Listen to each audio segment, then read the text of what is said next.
Okay, it's great to have so many people here. And if you paid more attention, you wouldn't have to come back time after time. So listen well. It's great to see everybody.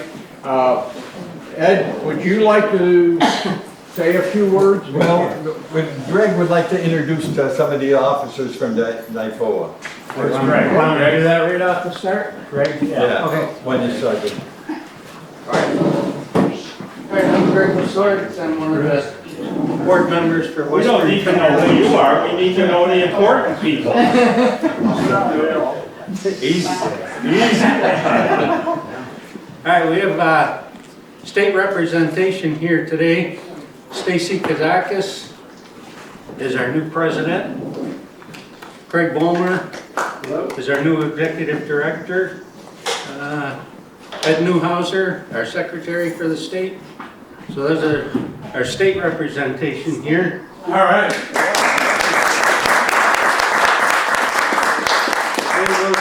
Questions, comments, ideas, you can throw them their way. At your chapter level, we have Dick Starr, our chairman. We have Dale Schaefer, who's not paying attention, as usual, who is our vice chair. And there's Eileen back there. She just took over as our newest director, and she activities coordinator. Yes. I always forget that term. So there's your WFL, unless I missed somebody. Raise your hand, Nick. Nick. Oh, you got a haircut. I didn't even recognize you. I didn't Incognito. Nick Jensen, also one of our board members. So Oh, and 10 years. lots of people to chew on our ears with your ideas, questions, comments. All right.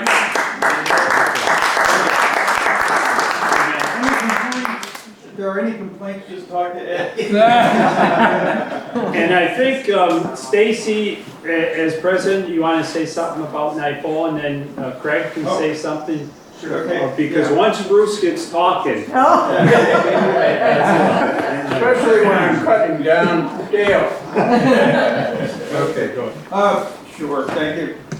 Really excited to be here and happy to see so many people out for an in-person meeting after COVID. You know, we've had to struggle with that, as we know, and people have been very flexible, I think, in using Zoom and other kinds of email contact and such to stay, to keep the flame alive during COVID. But we're hopefully past that now, and this is a great turnout. We've noticed from other chapters around the state have started to do in-person meetings recently. And, you know, one Northern Adirondacks had 60 people at a woods walk. So it's like, wow, they were holed up in their houses with cabin fever, and then they got out and were able to go and do a woods walk. Southern Tier chapter a couple weeks ago had 30 people at an event, and I'm looking at probably over 30 today here. So excellent, excellent turnout, and I'm told that this is like the woods walk of the ages. So we're looking forward to that. And we thank the organizers of this woods walk. My goodness, this is really, really kind of you to have everybody here today. And that. On the state level, one of the things we've done is hired or retained an executive director, Craig Bolmer. Early February, he started, and he has been working on membership recruitment, on enhancing programs that NIFOA can support and offer, and support for the MFO program, and many other things. So I'll introduce Craig. I wanted to keep my comments below 45 minutes. Anyway, so Craig, please. Sure.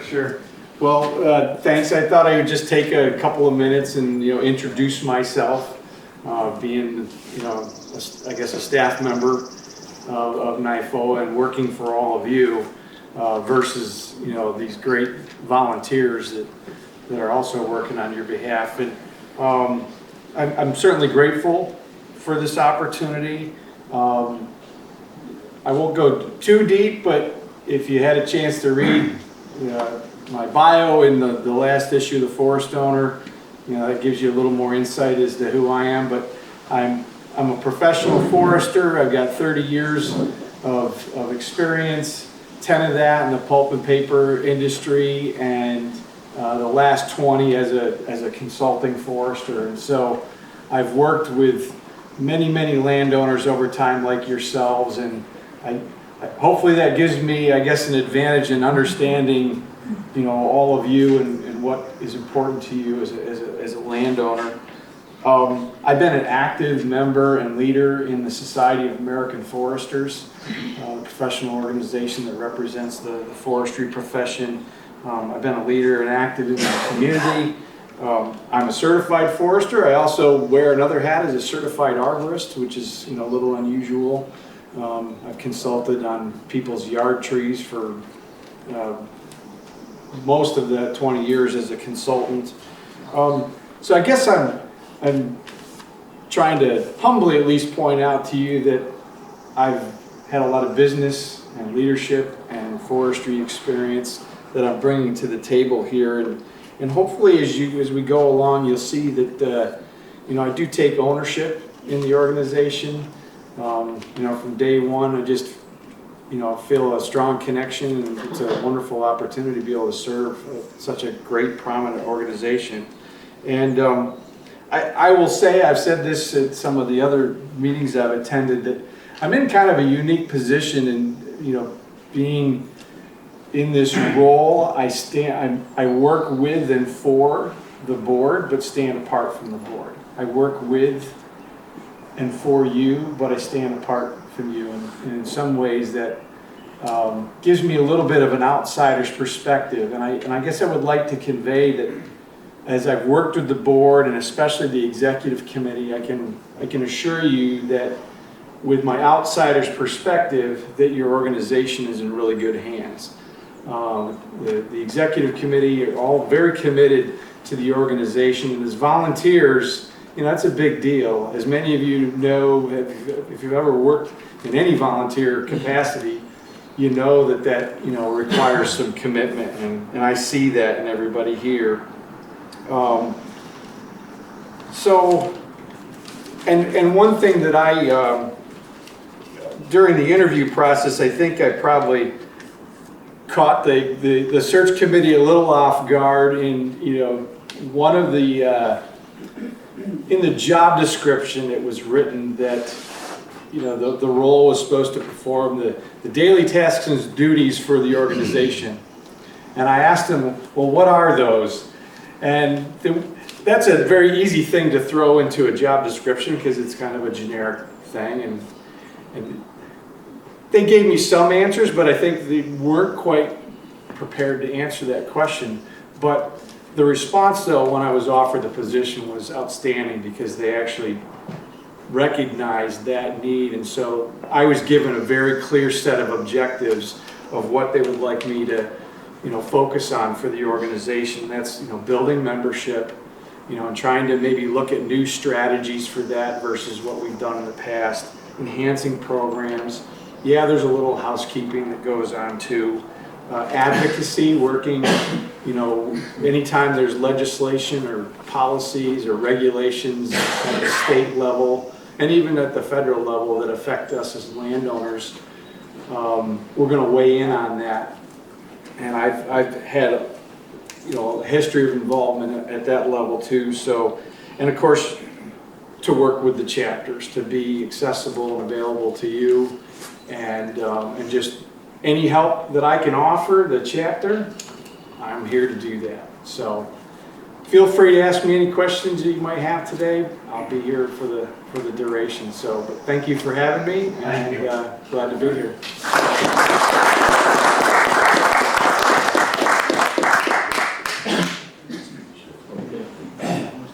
Okay, well, thanks for everyone for coming. We appreciate it. A nice crowd. Let me go over a few things. First of all, we got bluebird boxes out there for you. Everybody just help yourself. They're very simple. Just one screw, take it out, fill it in. Birds love them. Also, One per person. yeah, one, well, there's extra. Here's another thing we just got. I read an article where a fella had one of these in his 10 foot up in the air, and the squirrels, the kind that fly, they have 5 little ones sitting on top of it. So my son researched it and found out this is the kind of box that they like. They don't have claws, they have paws, so they would land on here and they could walk in and they go into the hole. So birds could use it also. So we have some of these out there, you're more than welcome to take these also. Also on that, in that rack there, we have a t-shirt. We've been doing t-shirts for like 10 years. And we got all different kinds, sizes, so you're more than welcome, just help yourself. If you see a size there that you like, just help yourself to it. They're for free. Okay, what we plan on doing today, so many people can fit on a wagon, we fit 20 or so. If we have more than that, we have rangers that hold 5 in person. We've got 3 rangers. What we're going to do this morning, we're going to go up through the fields, and we're going to go into a 30-acre patch that we did some TSI work in. Bruce has a couple of spots marked. We're going to get off the wagon one time to look at one area, and then get back on and go to another area, then you can leave everybody off, and we're going to walk maybe a quarter of a mile in this nice terrain. And he went to explain a little bit about the vernal pools and the trees and all that we have there. So, and then hopefully come back for lunch around 12-ish. And then in the afternoon, we have this nut area. There's 100 and some acres that border ours that we just purchased this year. And there's hundreds of walnut trees on it. So he wants to explain that, what's going on with that. And plus, we have a picture of the Blessed Mother with a cross and a flag there. It'd be nice if everybody would just line up behind him and take a group picture, for the magazine if they want to use that. Hopefully then we'll be done about 3 o'clock. Any questions or? How long have you owned the property? From 1989, we were the initial parcel, but it has grown since then. Give us the total. It's roughly a little over 1,300. And what happened is, there's a lot of different parcels. A lot of these neighbors would come to me and say, we know you take care of the land. Are you interested in buying it? So that's how we purchased most of the land around here. And it's all going to say natural. It's going to be this way for 3 generations that we have it in LLC, and it's all going to be natural. And Bruce is our forester, and he's a quality person. He's only gonna be around for 2 more generations. He's going to manage it for us. Stacy had it almost right. He said this was the Woods Walk of the Ages, but it's actually the Woods Walk of the Aged. And also, Bruce just did a management update for us on the one parcel on the far end. And I made 6 copies. If anybody's interested in it, to see what a management plan looks like, they're welcome to them. There's like 6 Ed, is copies. that online too? I don't think so. Not yet? No. Nor will it be. Private. So if anybody, there's 6 of them here, you're more than welcome. Okay. Bruce, you I'll just say a couple things before we load up. Sit down.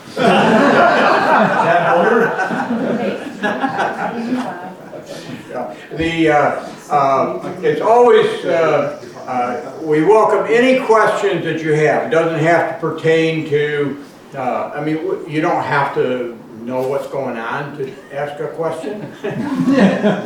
Anyway, one of the themes that we will be looking at this morning is kind of answering the question, when do I work in my woods? When do I start? What can I do? And so we are progressively looking at a very young stand, and we'll be talking about some of the improvement that is taking place there, particularly in regard to sustaining regeneration. We will be looking at the same kind of stand that has about 20 more years of growth. and then we will be looking at a stand that has been treated like the first stop, and then looking at it several years later. Regeneration is important, and the first forest that we're going to be looking at is now about 20 years from a commercial integrated clear cut, where everything good was taken out and most everything bad was taken out, but not all. Yeah, you have to be something. So anyway, that's where we're at, and so. Okay, you're probably, every one of you are wondering why you are here.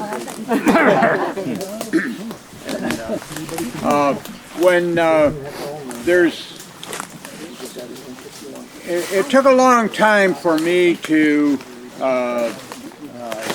establish when I want to begin working in a woodlot. And generally, we were taught that we should wait until the trees have expressed dominance before you do releasing or thinning. But the problem that I run into with that is that by the time many trees that are of desirable character have expressed dominance, well, that doesn't work. They're dead. Okay? All right. In a stand like this, there are tremendous numbers of oak. And we want to make this, we want to retain this as an oak stand. So basically we would retain the aspen and the oak. And we don't always see them. Here, for example, here's an oak. There's a really nice oak there that Dick is leaning on. And yeah, he would pick the best one. It's holding them up, that's why. Those trees, that oak is going to make it to a dominant position. But what often happens with trees, with even the oak trees that are not as vigorous as red oak, for example, white oak, we were able to release in this stand, I don't have any right here to show you, but we were able to release within this stand hundreds of white oaks. But the white oaks at this age are only about head high. So there's no chance for white oak to survive in this kind of density. So the first work that was done here was to try to minimize those trees that had no possibility of doing anything good, but had great potential for doing bad. An example would be this. Do you see this clump of soft maple over here? There are 1, 2, 3, 4, 5, 6, 7, 8, 9, 10, 11, 12. There's 12 stems of red maple coming from a stump. This was clear cut. This is the result of a clear cut. And those 12 stumps are going to become worse than this. Right. Okay? Now, when we're looking at the long-term management of a property, we don't want to create this. Sometimes we have to evaluate how much time we want to devote to preventing it from happening. But consider, for example, it didn't take too long to cut off this clump of soft maple. And that released a number of trees around it. And some of you, probably all of you, detected that I just lied to you. But you're so polite, you didn't point it out.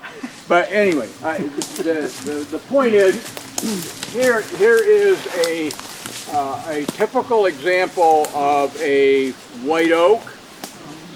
Not making it. In this, it's dead. It's dead. All right, and that this could be and will be white oak will be about 10% of this stand eventually, but that one won't be. Bruce, can I ask a question? How many years ago was it a clear cut? 20 years. And was it a real clear cut or Not that long. Yeah, yes, it was. They left some hemlock. They left a few bigger trees. In some areas they didn't go into, so there'd be patches of. But what you're looking at right here is 20 years of recovery from a clear cut, and only the very initial work has been done through here now. But it will pay great dividends. Removing that, there would be two ways that we could treat that group of 12 stems of red maple. We could keep the very best one and cut out 11 of them. Yep. But we don't have to do it here because we have so many other trees to work with. And our purpose for starting early in here was to be sure to release some oak. And we can get about 25% of this stand as red oak. And you'll see more of that. The next stop, we're looking at a little bit more, not more time from the clear cut, but more influence from the natural seed source, which was just across the path that we'll be driving on. And there's a lot of subtle things that are happening in the woodlot. So is this thinned enough to produce the forest that we want? Probably not. But we have released enough stems that we will have dominant red oak throughout this stand if we did nothing else. And the neat thing about this is that this work could be done with a minimal amount of effort. It takes a lot of work to cut a tree like this and get this down. Right. But if we start early enough, we can actually begin to release things, and you actually feel good about that because you walk past, I mean, every time I walk past something like that, you know, I mean, I don't have to curse it, I just, you know. But there was no future for that, and now there's a future for the forest. And we're not looking just at an individual tree, but we're looking at changing this whole forest. And that has to start very early on, especially if you are looking at certain species that may be there. Another observation that's kind of interesting is that from the clear cut, we had, let's say we have 20 years from the clear cut. Immediately after the clear cut, we have stump sprouts especially from soft maple. The deer like it, it's wonderful, all that kind of thing, except that we end up with these clumps of soft maple all through the forest with the potential of them becoming the dominant tree. And that's what we want to avoid. All right. About 4 years from the clear cut, seedlings begin to appear. We usually evaluate the effectiveness of our forest cutting about 2 years before it means anything. But that, makes you feel good. But anyway, seedlings are not going to be that evident until 4 years after the cut. Yes. Bruce, we had white pine, clear cut. Is that all that's gonna come back? No, the pine will not come back. No. What will come back most likely will be aspen. You have a few patches of aspen because that has to go all the way back to succession, early succession, to recover that field or that forest. Yeah. One of the very interesting situations when it's helpful to think a little bit about when settlers came to this country. It was all forest, and forest was really the enemy. I mean, there were Indians behind the trees and places to hide and all kinds of animals, and it was a problem. So clearing the forest was that was an urgency. Well, over time we have a different view of the forest. But those cleared fields, many of them remain non-forested for 200 years. In that time, the forest conditions, the forest soils, the fungi that's growing within the forest soils and so on, that all died off. So when we have a field that is, we expect it to grow back to be a forest, it can't just become a forest overnight. It has to go through a process that we call succession. And that's why in here, you'll see lots of aspen. We have not made any effort to remove all the aspen. We will diminish that over time, but aspen is one of the pioneer trees. What makes a tree a pioneer tree? It has the ability to grow without requiring soil fungi, the mycorrhizae. Aspen is a non-obligatory mycorrhizally viable tree. Okay, let's all say that together. It's like willow trees. Love it when you talk dirty like that. Even if you don't want Well, to.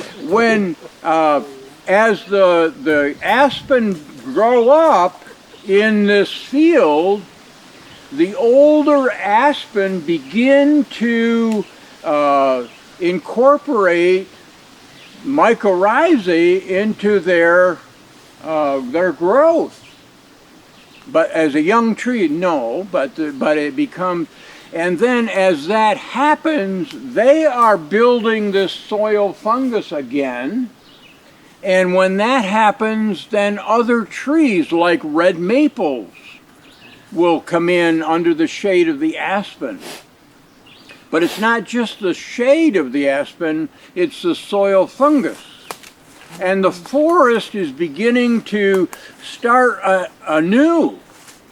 from that field. And it is exciting to see how that happens. So when I'm looking at this young forest that is recovering, I want all of that to work together.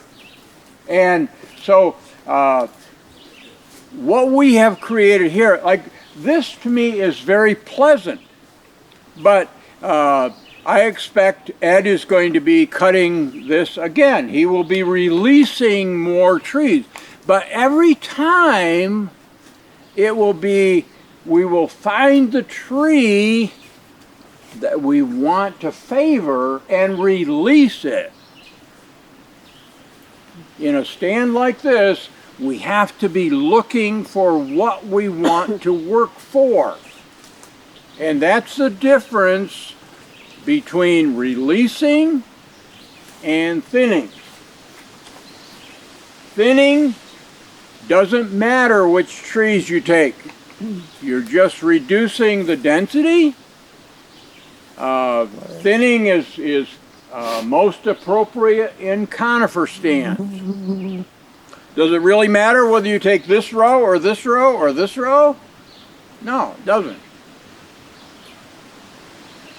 But in here, we can't thin properly in that manner. So we release them. We choose the tree that we want. That oak tree, I want to see, mostly because I want to live forever, but I want to see that as a big oak tree.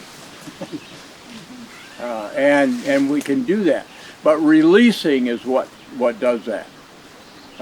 Any questions? I probably have confused. So you're going to cut all these little trees around that? So No need. No need. All I care about is that tree, it has a full crown, and it will do part of its work. See, part of the success of being a successful consultant, is that you just let the forest do its own thing, and then you take credit for it. That's all I'm doing. I just want that tree to do its very best, and it will do better. See, because there probably was a tree. Ed came in and cleaned up around it so that we could walk in here, but there probably was a tree cut near that, and you will see that later on. But what we want are trees of good form, good species. All of this other stuff is just support for that tree. Okay, can I ask a question? Another one? Yes, of course. I'm sorry. So, like, for instance, I have a farm, 2 acres of farmland that's being taken over by poplar and maple. Right. And I like maple syrup myself, Right. And so, so if I don't want the poplar, then I would cut out the poplar. But if the poplar is needed to keep the maple stronger, then I need to know that. The other thing is that it's a field, so they're all like this, the same width, every single one of them, but they're right next to each other. And so that's where your thinning comes in, right? Because it's all the same tree. It's all maples. It's as Ed will say in his signage, it's all about releasing. All right. So even if you have trees of that size and they're all that size, Yeah. what you have to do is look for which ones are best. All right. Now this is what you look for. Trees that are generally the biggest diameter are the ones you gravitate to, but unfortunately they're bigger diameter because they're forked and they have more branches and more leaves, so they're growing faster. So if you're going to take a young stand, make sure that the ones you take out, the maples that you take out, are going to be the ones that are forked. Okay, so you're having really nice stems. Then with the situation that you're describing, where the trees are coming from a seed source and they're moving out, It's all farmland. It's So all, it right. was not clear cut, it was like all plowed in. Right. There's no stumps or nothing. Okay, all right. My guess is that you need a certain amount of high density of something in that stand. So I would remove aspen that was competing or close to a maple that I want to keep, but I would not remove more than 1/3 of the aspen trees at a time. All right, Take them all. that doesn't mean cut a third of the top off and. Let me just add something to that. We have a 10-acre parcel, and before Bruce, we had a forester, and he told me to go in there and cut all the aspen out. So what happened is I went in there, cut all the aspen out, which was a lot of work. The white pine were left. And what happened, invasives took over. You cannot walk into that stand now. That's how thick it is with invasives. That was a wrong decision to make. You should never have done that. But we're stuck with it.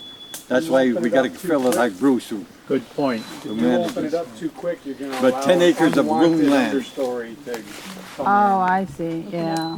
Yeah. You wanna Take keep the it ones out that are released competing but with shaded. your best And keepers. one of the considerations, when we think about invasives, and we should consider invasives when we're doing forest work, invasives are at the early end of succession. They're the beginning of succession. So when you are interrupting in a major way, like going through and cutting out all the aspen, there's only two things that can happen naturally. One is that the aspens sprout quickly and are able to maintain it as a forest, or earlier succession plants are going to come in, and that's where your invasives get established. But I wanted to show you, this is typical, this is still within the clear cut area, but we have two things working for us here. We have a better seed source, a more effective seed source with this hedgerow here, and so the trees appear bigger, and they are bigger. That's why they appear that way.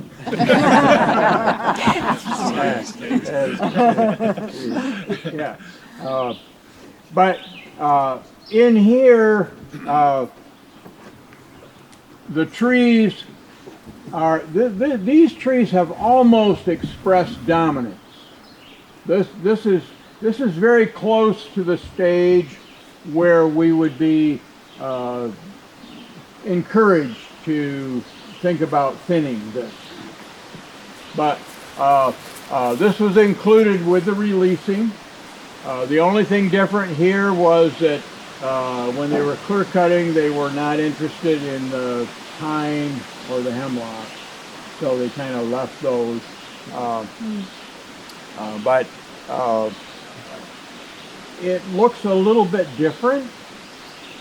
You can, but the result is the same. This is releasing. We're still looking at the best trees without forks, species that's going to work for us. And there's a lot of trees in here, ironwood, I don't even see a whole lot of else. There's some dogwood, there's an ironwood right there. We're not too concerned about having that mix. That's okay, as long as we are able to release a good number of trees. How much is a good number? As many as you can do. We would like to have, if we could release 100 stems per acre, it would be wonderful.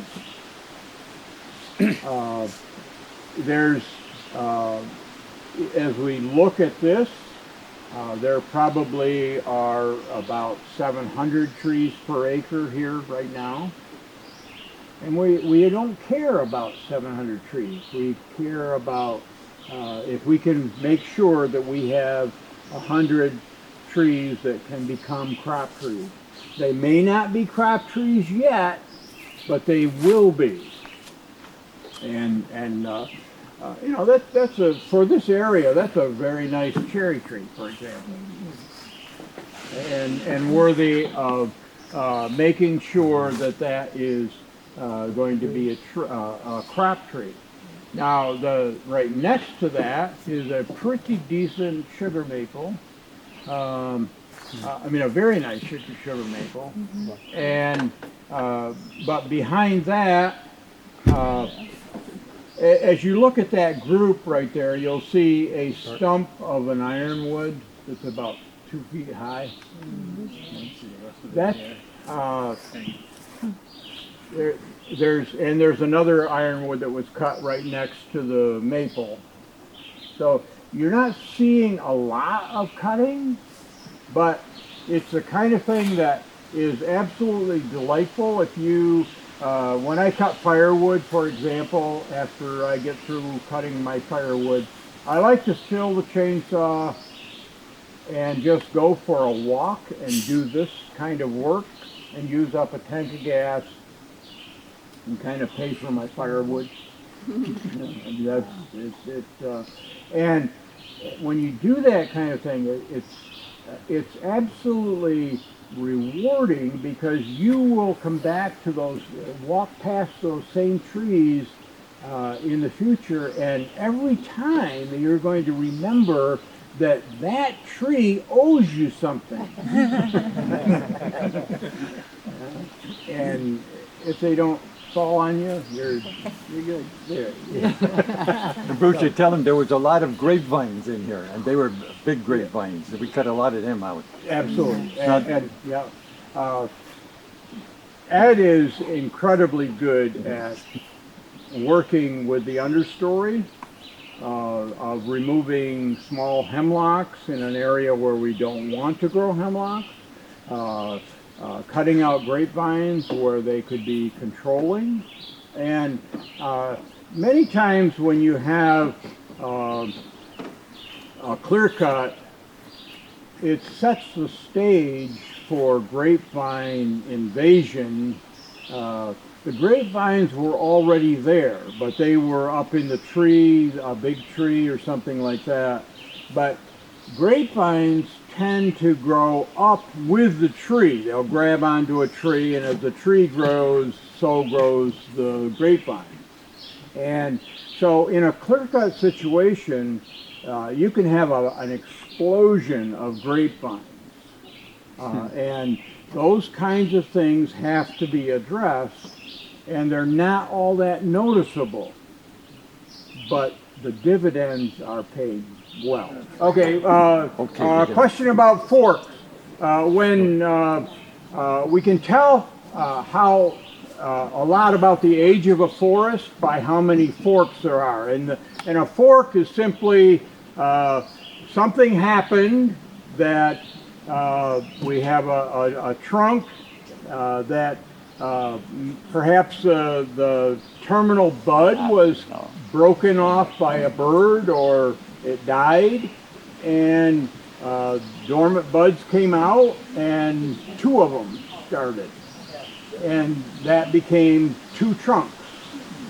Sometimes that happens from the ground, and this is my biggest problem with clear cuts, is that when we get sprouts, they work like, maybe you'll have 4 or 5 sprouts come up from a stump, and that acts just like a forked tree, and each one of those is trying to become a tree with a fork, just 2 forks, let's say.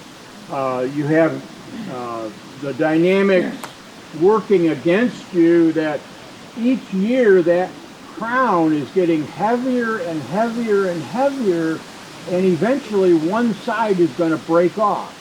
So you can't make that a crop tree because just about the time that you're really happy with the size and beauty of that tree, it breaks apart. So that's not so good. So, but if it has those crowns, 2 crowns, it has more leaves than the normal competition, so it's going to grow faster. So the tree that has 2 or 3 crowns is going to become the dominant tree. And when you go into a stand like this, they are expressing themselves very early. So if we can, and that's what we've done, we've taken out crowns that were forked. And so almost every oak in here, I'm bound to miss one, but almost every oak in here is a single stem, really nice, potentially good tree.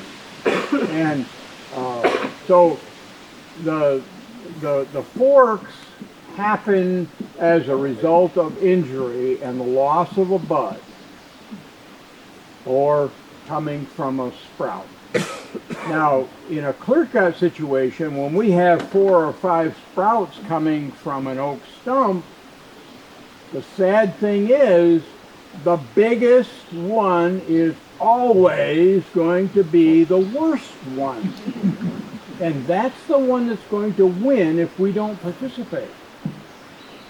So getting into a stand like this very early on, when we can, even with loppers, we can do corrective work and release that best stem.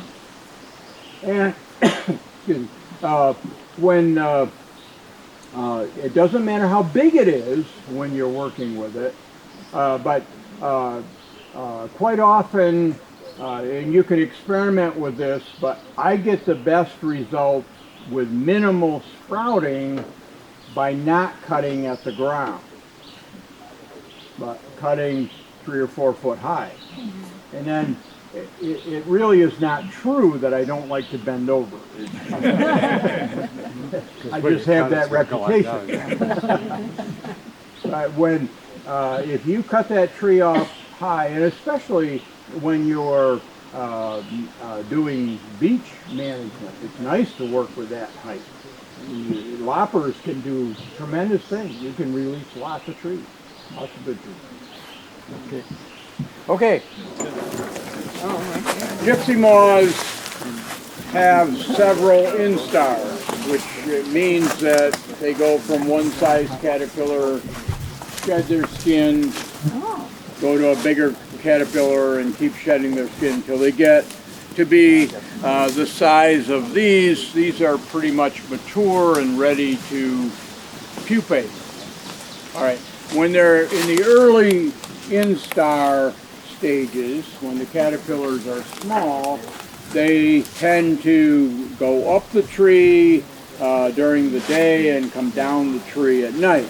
As the caterpillars get bigger, they just stay in the top of the trees and eat away, right. As they're coming up and down the tree, there is a natural virus that is able to kill the caterpillars, whether it's a virus. We call it a virus if we don't know what it is really, but we do.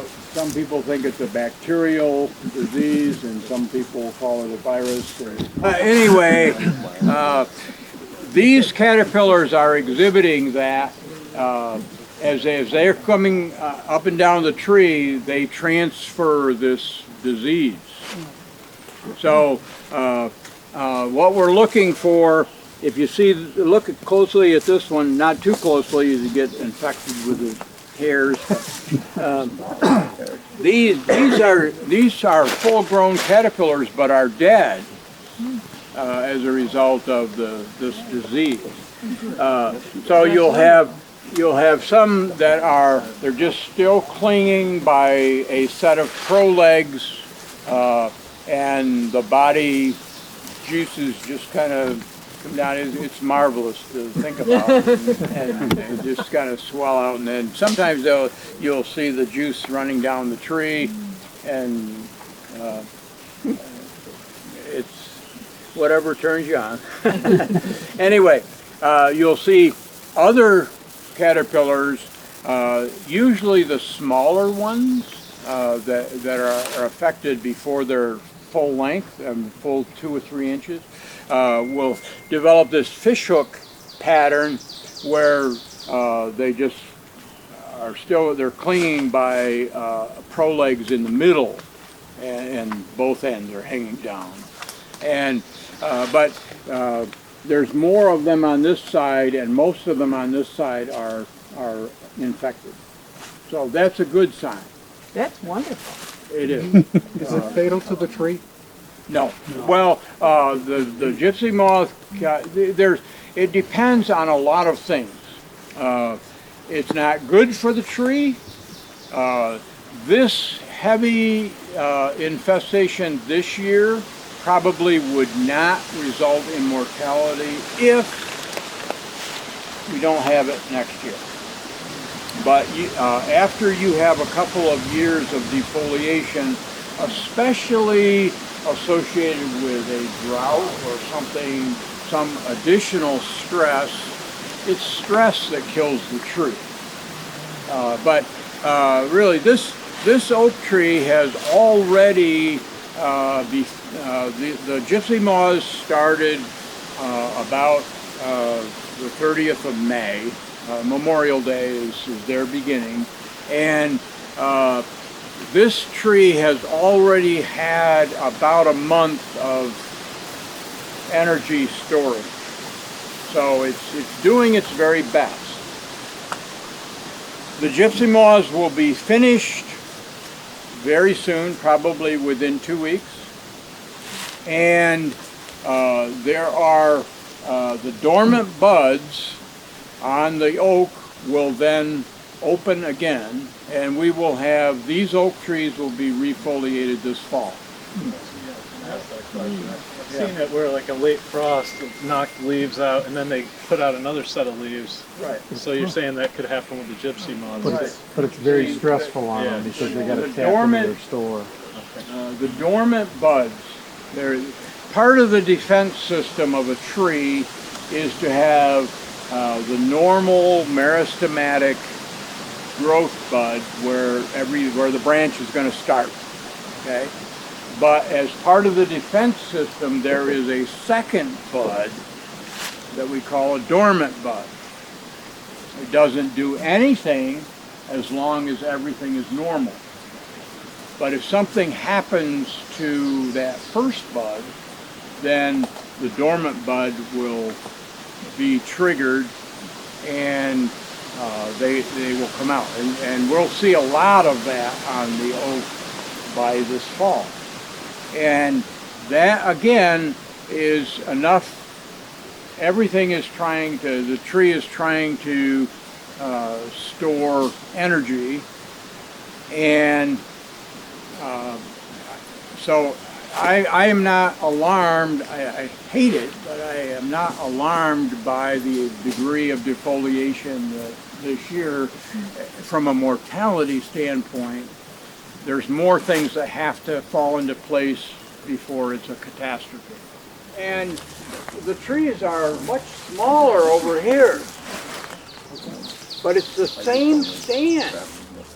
The only thing different is that this stand was cut in twice, and this stand has not been cut in at all. Now that's profound. See, when we start,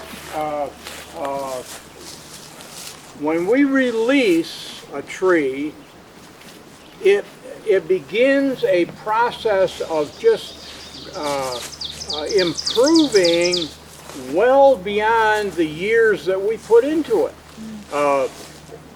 For example, we have a tree like this pignut hickory. If we've kept this tree, it's a lot bigger than counterparts over on this side of the trail. As this tree gets bigger, it increases the amount of wood that is recoverable more so every year than a counterpart that's half its size. So as this tree gets to be 18 inches in diameter, it's even growing faster and faster and is putting on more growth. So if we look at a period of, let's say, 60 years that we want to work with a stand, if we get those trees released early on, it's amazing how much they will grow. I have oak trees. Of course, I'm 1,000 years old, but I have oak trees that I was looking for. I would find an oak tree that was an inch in diameter, maybe. And at first, I would cut all the competition away from it. And I loved that tree, but it didn't do any good. Love doesn't go very far with trees. Anyway, as soon as I opened it up, the deer would get it. And if it was too big for them to eat, they just rubbed it to death. So that didn't work very good. So I began to look for my little oak trees, and I would cut off competition at 4 feet. And it worked. It was amazing. I mean, this tree began to thrive. And I have actually cut timber from oak trees that I released at an inch in diameter. Yeah, but that was 100 years ago. Quiet, Dale. But it's amazing to me how fast trees can actually grow once you allow them their natural ability. So you're giving them more room, more crown, and every leaf on that tree is going to contribute to energy for that tree. And just that one act of cutting some competition or clipping that with loppers, just that one single act may make all the difference in that tree for the life of the tree. It's amazing. And I am impressed with how fast trees grow. And if that were, I mean, it's just so exciting. And I love this. All right, the other thing I want you to see here is that we have, I always like to consider what's happening with succession.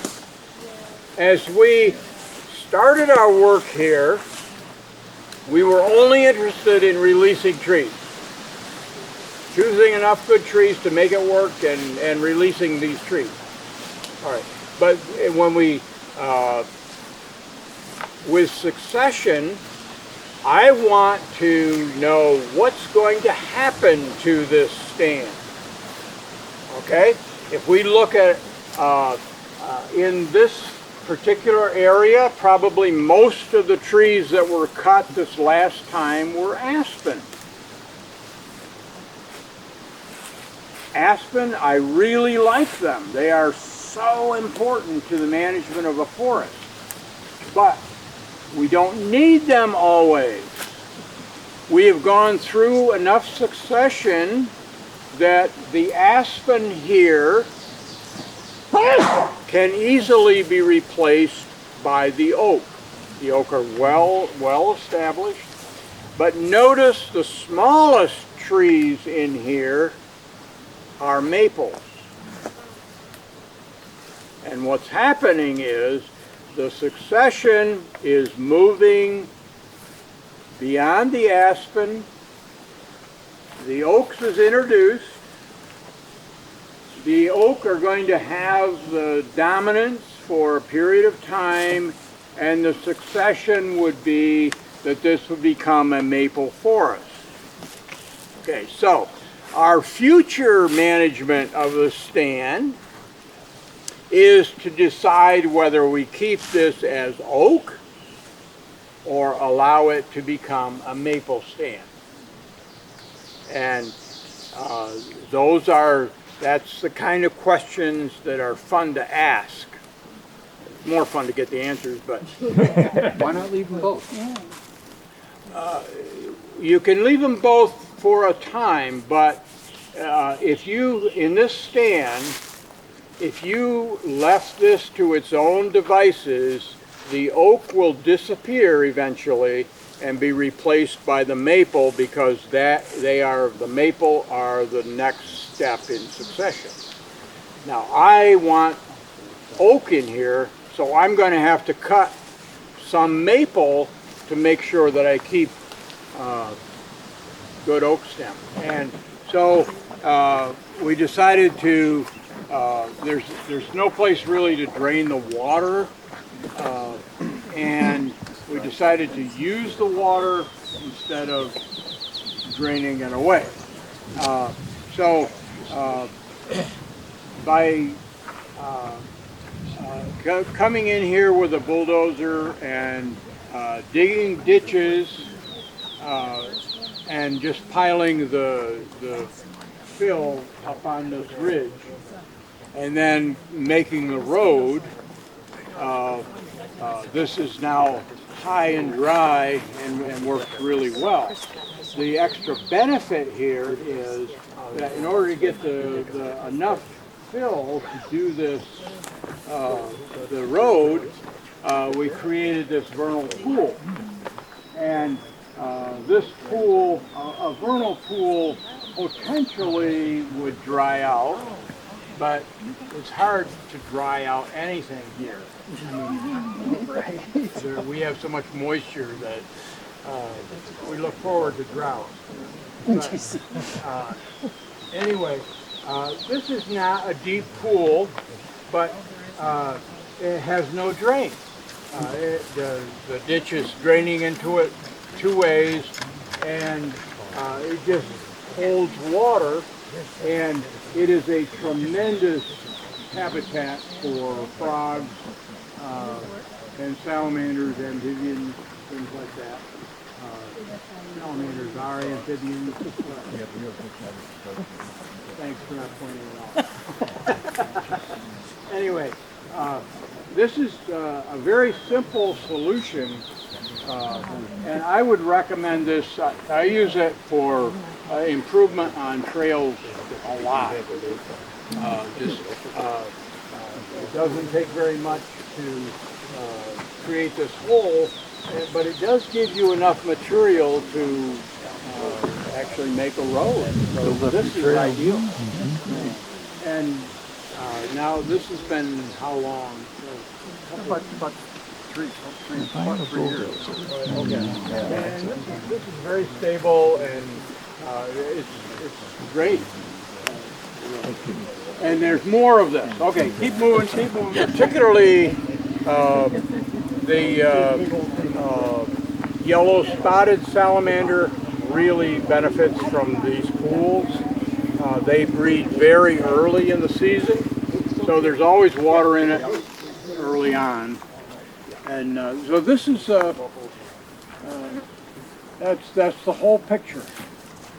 And what a great solution, though, for an area where you just, every time you drove through it, you felt like you had to wash the tractor.